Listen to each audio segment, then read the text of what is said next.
In the twin 125s, we separate the deck. An even draw. Aces on both sides. Wild cards, too. If you play your cards right, your standing can improve. Play them wrong, and you're going home. When the deck is reshuffled, you can only play what you're dealt. Then it's time to show what you got.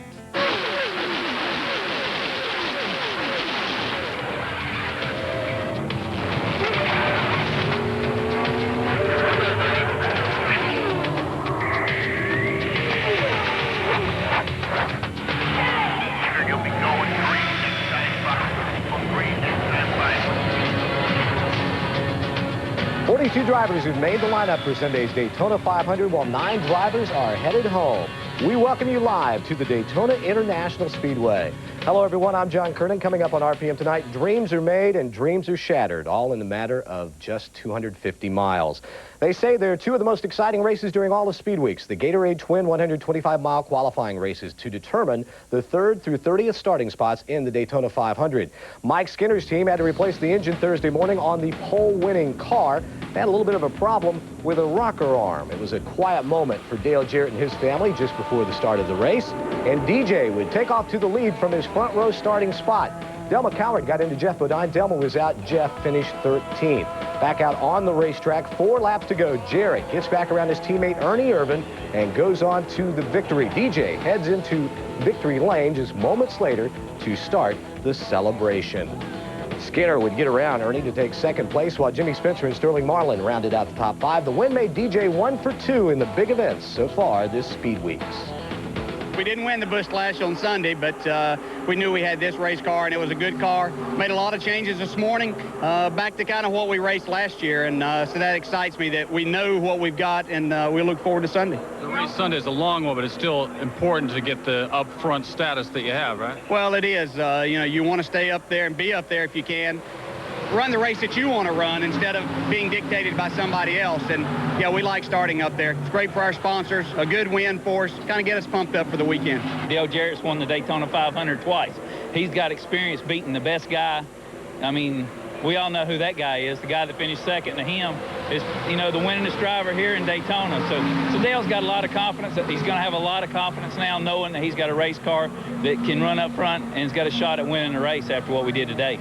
Mark Martin placed the number 6 car in the number 6 finishing position. Ward Burton started from the 18th spot, but he worked his way all the way up to the 9th spot. Derek Cope and his new team were the last ones to earn a spot in the 500 based on their finish in the qualifying race. Skinner was already guaranteed a spot, so the 50 miles or 50 laps served as a learning experience. We really did have to race, and that was the only way we can learn drafting. And we learned how to get our butt whipped, and then we learned how to come back a little bit. So we're going to fine-tune this car and put a lot better engine in it, and hopefully it'll be a little bit better late in that big race. I got by DJ because he wasn't handling very good, but he was handling better than I was. Were you surprised he got back around you? No, I mean, I had to lift like a big time, a whole bunch in that corner just because I started pushing. And, you know, it's like I did everything I could do to try to block him, but didn't need to wreck both of us. We got the second, and then we knew that we weren't good enough to get off of 2, so we let Ernie get back underneath us. But that's really the thing. You know, we wanted to be in the top 5. That was the key. Starting the top 10 in the Daytona 500. That's the big one. That's the granddaddy of them all, man. Brad Bodine finished in the 16th position. He makes the field with his qualifying lap, while Ted Musgrave has to use a provisional starting spot. Phil Barkdahl was the last driver to make the field with the time he posted in qualifying, and as you can understand, he was a very, very happy man. Yo! Yo! Yo! Did you see that guy? 59 years old, and I'm in the Daytona 500, and I am happy! All right! Woo! Let me tell you what it's like to me. I hit a home run, I'm going to let somebody else run the bases. All right? Woo!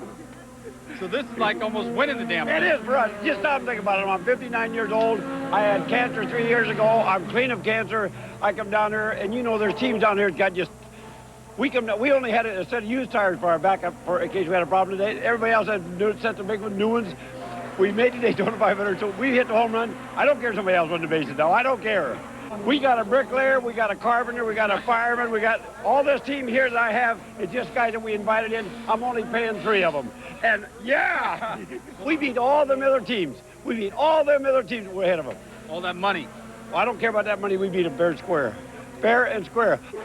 Barkdahl had several teams approach him about using his starting spot in Sunday's race, but in the end, he decided to sell his car and starting spot to Team Sabco. Joe Nemechek had failed to qualify, so he'll drive Barkdahl's car in the big race. Any way you can get in the Daytona 500, you need to be in the Daytona 500. You know, we're basically starting all over, brand new team. We've had a tough time here at Daytona Speed Weeks, and it'll all come out, it'll wash in the end. Yeah, I could not confirm it, but what I've been told in the garage area is that Team Sabco paid about $100,000 to get Barkdahl's ride. Now, both Bobby Labonte and Jeremy Mayfield ran in that first qualifying race, and Bobby, it was the first real test in the new Pontiac for you. How'd it run? Well, it wasn't all that bad. The Interstate Pontiac was pretty good the first part of the race, and then after they had the yellow, we started a little bit of a push, and it really didn't get no better towards the end. Tried a little high line and, you know, just finished the race, basically. But we learned a lot, and I think that's the key that we're going to have, that we did learn a lot today to hopefully help us out for the 500 on Sunday. Now, Jeremy, you've been telling me all week that your car would race well. It just didn't qualify that well. Can you take it to the front on Sunday? Well, you know, we certainly hope we can. We ran pretty good today. We felt real good about it. The car handled well, just like Bobby said. We got a little push there at the end, but this car ran good the last Daytona 500, and they got a really good race package, and we knew that going into it, and probably knew that we weren't going to qualify as well as we did either, so we're really excited about Sunday. Now, Bobby, you guys ran a little bit together out there, drafted with each other in that race. Any plans to try and hook up on Sunday? Well, you never know. I mean, you know, if you change your car a little bit in the practice sessions between now and then, your car might change, and the car that you drafted with today might not be one to draft with on Sunday, but that don't happen a whole lot. But, you know, you still want to find a good person to partner with out there to draft with if your cars work good together. So, Jeremy, what do you guys work on now?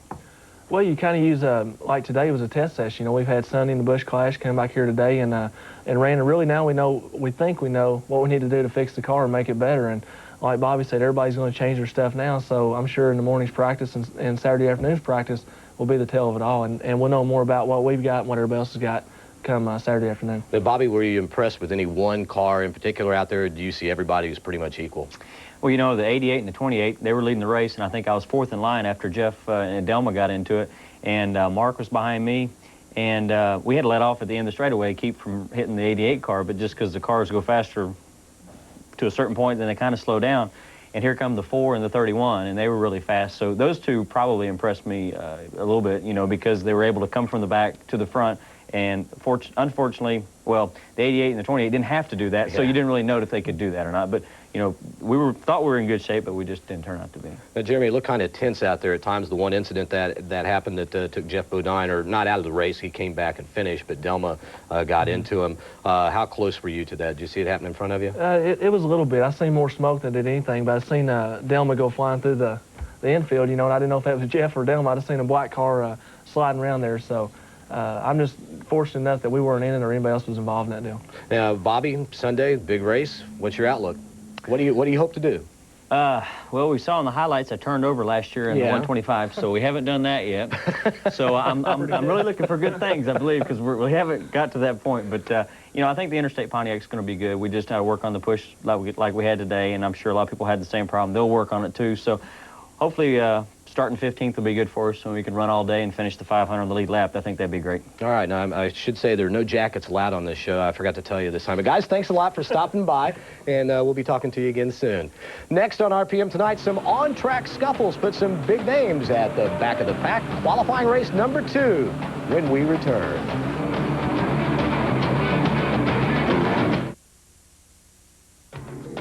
RPM Tonight is brought to you by Kawasaki Jet Ski Watercraft. Call 1-800-661-RIDE for the dealer nearest you. The second 125-mile qualifying race featured a lot of the big gun Chevrolet drivers, but in the early stages, it was a Ford that took to the point. Go to the highlights. John Andretti jumped out into the lead at the start of the race.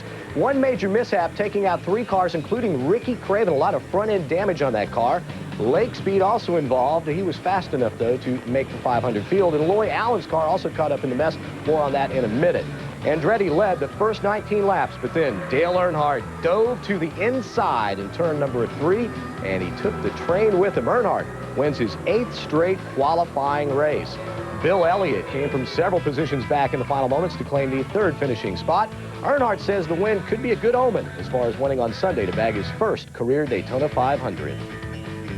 to come out here and win this race, and that gives you a good feeling about Sunday's race. And our car's working real well. We got to fine-tune just a little bit. There's no major combination we got to change or nothing, and I think we'll be good Sunday. Danny Lawrence, your engine builder, says your team's philosophy has always been the next race is the most important, but this year they've saved something for Sunday. You might have a little more this year. I don't know whether we saved something for Sunday or not. We'll be all right Sunday. I feel like the team has really come together, and they worked hard together, and I can't say enough for Larry McReynolds coming on board, but the whole team itself, really, they worked hard. The 31 team and everybody over the winter worked as a joint effort of getting these cars as good as they are. They made a good showing today in both races, so I'm looking forward to Sunday. You've worked with great personnel in the past before. Could Larry be the key to being back in here on Sunday? I think so. Why is that? Just because he's Larry McReynolds and what he knows. Dale Earnhardt knows about a race car, and he knows the feel he's looking for, and I'm just going to keep trying to pull it out of him and throw all these little different things at him and work with him, and that's what Richard Childress has asked me to do. All I've got to worry about and focus on is that black number 3 and working with Dale Earnhardt, and it's been pretty much a delight to this point. Rusty Wallace heads up the next 5 finishers. Terry Labonte started from the 12th spot and wound up 8th, while Darrell Waltrip had a solid run, finishing in the 10th position. Because Steve Grissom had pulled it in early, only the top 14 finishers in this race made it to the 500. Kyle Petty grabbed the final spot. He was among a lot of happy guys. Well, it's definitely not the Daytona 500, so it's hard to get too excited about it, but it's good to know we got a good car for the 500, and that makes me excited for the 500. Yeah, it's not first, but it's fourth. We started 20th, didn't have a whole lot of qualifying time to claw back on, so I wanted to work with Andy. I think I'm happy. These guys did an incredible job all week. You know, pressure was on us this week. You know, on us and on Derek and on Chad, on a bunch of these guys, and especially the Pontiac guys to come in and get in the show. So we're in the show, we'll race now. Larry Pearson and the Bud Moore team can't say the same thing. They miss out on the 500 by finishing 16th. Both Chad Little and David Green also missed the show. Boy Allen Jr. finished in the 25th spot, but his car was damaged in a crash. He made the race by virtue of his speed, but he won't start his backup car. Instead, he'll drive Rick Mast's car. Mast missed making the race by 58 points, or 56 thousandths of a second. My number one concern here is taking care of Remington and the sponsors, and you know that's why we're all here. And fortunately, Mark Smith was willing to cut a deal with me, and they wrecked their car with Loy Allen in the 125. So he was looking for a car, and I was looking for a situation. So, you know, we got a good deal worked out with Remington. We just worked the deal out to where we're both, you know, help each other out. Like I say, we've had trouble in the past, and have other people help us out. And like I say, as close as it is with everybody, it just helps everybody out. It's just a sign of the times, you know, so competitive and things are going on that I'm not going to be the only team in this position this year. Allen says it's different starting the race in somebody else's car, but he hopes something good comes out of it, while all Rick Mast could say was that he was very disappointed, but he wasn't the only one. It's very disappointing, but all we can do is just go back and figure out, you know, why, and then try to make it better for the next time around. We did everything. The guys worked hard. Thanks to Richard Childress and Dale Earnhardt. They let us borrow his qualifying engine. Didn't make 1 cent worth difference on the race car, so, you know, we got some aero problems, I guess, but, you know, it wasn't a lack for effort, that's for sure. Michael Waltrip and Johnny Benson both did a great job in the second race to earn their way into the big event. Now, Michael, you were just 36 fastest in time trials and stuff. You had a top 5 finish. What's the big difference? Why won't the car run fast by itself? Well, we struggled a little bit qualifying in 1996 with the sit-go forward as well. We just couldn't seem to get the speed for 1 lap, 2 laps all by ourselves. But once the race would start and we could get in those big drafts, it's a major equalizer. It's amazing the difference it makes the way a car runs when it gets in the draft. And our car, the key to the success we had on these big tracks in 96 was the fact that it handled great, and it handled great again today, and that's why we look so good. What about you, Johnny? Were you pleased with the way your car ran? Yeah, we sure were. You know, in the past, last year on the speedways, we qualified in the top 10 and didn't run good in a race. So this time we didn't qualify good. Hopefully it'll run even better yet in a race. Now, Michael, a lot of close racing out there. Saw some incidents. And, you know, Sunday, instead of 25 or 26 cars, you put 42 guys out there. What do you think we'll see on Sunday? Or is it too early? Twice as many incidents. twice as many cars. It's just real tight. There isn't any two ways around it. The cars are grouped together tightly, and guys are getting themselves into positions that probably isn't the wise thing to do at certain stages of the race. But being toward the front is a real blessing for our team. We're real glad to be starting 12th, I think, and feel like that'll be the key to us avoiding some early incidents possibly, and we think we're going to be up front all day long, and that's a pretty safe place to be. Now, Johnny, how do you go about picking out a partner, or is it just circumstances? You know, everybody talks about drafting partners, and a lot of, you know, the pit stops, that'll be very important on Sunday. Is it just circumstances dictate, or can you go in the race with a game plan? You can kind of go in that race that way, but once the green starts, it's going to be hard to say. You know, me and Michael, we kind of hitched together a little bit during the 125s. You know, we knew we were starting close to each other. It didn't start off that way as far as we ran a couple laps, and we weren't near each other all the way until the end again. So you never know. You know, we had that plan going into it, and it ended up we helped each other maybe a little bit at the end, but in the middle, not really a whole lot. In the Sunday's race, you got twice as many cars, so just trying to find somebody to draft behind where your car works really well and doesn't seem to upset your car and you're both going forward. That's really who you want to be hitched up with. And Michael, is patience going to be the big key on Sunday? It always is. You have to be patient. I mean, we come down these straightaways and we catch cars 5-10 mile an hour faster than they are, but you have to say to yourself, am I going to make it all the way around that guy if I pull out? And if you're not, you're just so much better off to let off the gas and pull in behind him as tight as you can and help push the guy in front of you all the way up to where he's going. Because you can make a move and cost yourself everything you'd gained up to that point. So you got to be patient and you got to be smart. And you also got to make friends and not treat your friends badly. That's always the key. Johnny, what did you learn today to apply to Sunday's race? Well, we got a little tight in the race, so we definitely have to get rid of that. First 25, 30 laps were actually pretty good, and then we started getting tight, and that's not good. And so we're going to work on that, and hopefully, you know, by tomorrow's practice, we'll have it better yet, and let's see what happens for the 500. All right, well, good job today. And guys, thanks a lot for stopping by. Thank you. See you later. Now, here's how they line up for Sunday's 39th running of the Great American Race. Mike Skinner will lead them to the green flag while his teammate starts fourth. Looking back from the 7th to the 14th spots on the grid, Sterling Marlin looked like the Sterling of old in his qualifying race, tries to win his third Daytona 500 in the last 4 years. And we will be back with more right after this.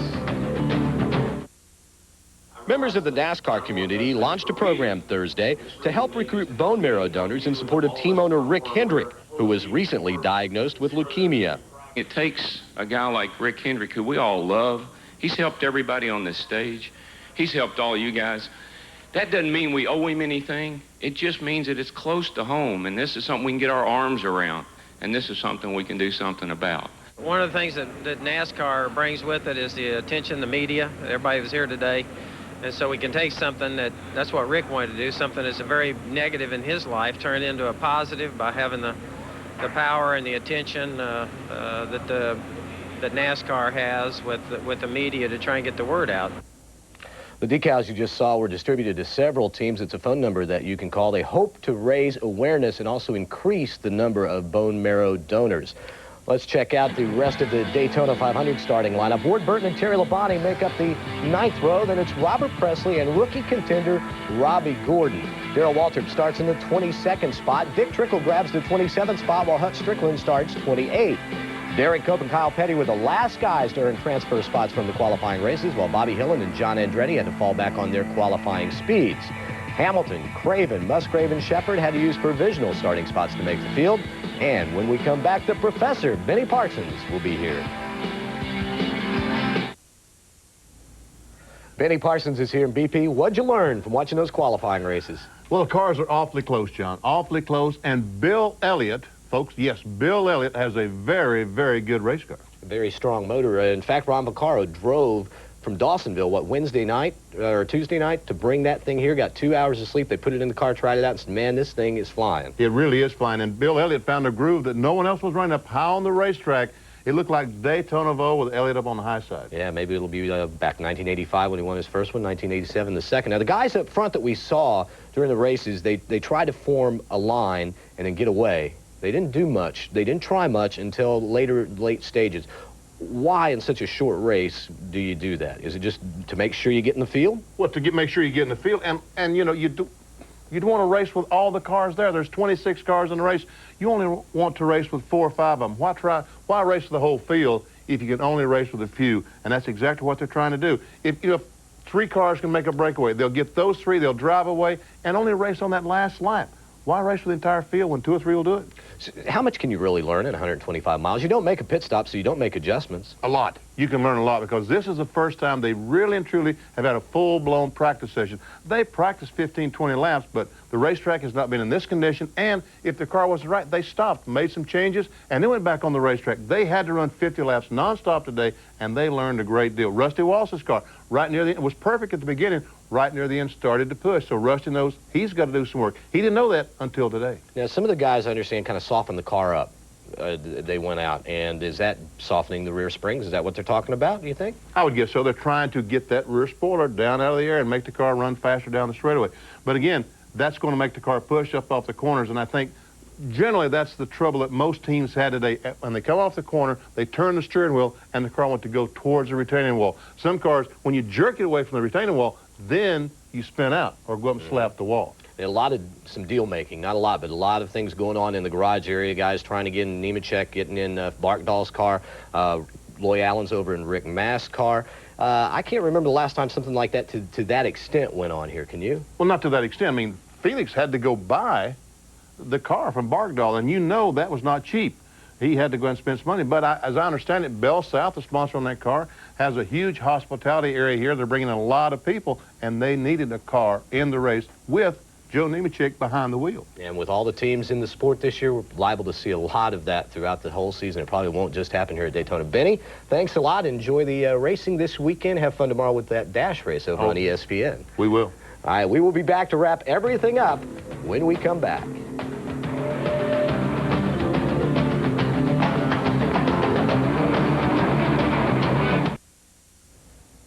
Checking out practice speeds for the Busch Series on Thursday afternoon. Dick Trickle was quick, a speed of 187.982 miles an hour. His nephew, Chris Trickle, remains in critical condition at a Las Vegas hospital. Chris, you'll recall, was shot in the head earlier this week and has undergone surgery. He has stabilized, and his family is very hopeful. Checking out some of the other practice speeds, pole sitter Elliott Sadler was clocked at 8th fastest. We go back and in the 13th quickest on the afternoon. Lyndon Amick, the defending Goodies Dash Series champion. Stevie Reeves 14th, Burton was 15th, and Mike Wallace 16th. Don't forget, Friday morning at 11 Eastern, it's the NASCAR Goodies Dash Series live on ESPN. Then Saturday afternoon, it's the last hour of practice before the 39th running of the Daytona 500 Happy Hour. Live only on the classic ESPN at 4:30 Eastern. Recapping the day's action here at Daytona, it was once again the Dale and Dale Show. Jarrett and Earnhardt won the twin 125-mile qualifying races. Now, we are back here again Friday night at 7 Eastern. John Andretti and Elliott Sadler, the pole sitter for Saturday's Gargoyles 300, will join us. Plus, a look at Dale Earnhardt's quest to finally win the 500. We'll see you then.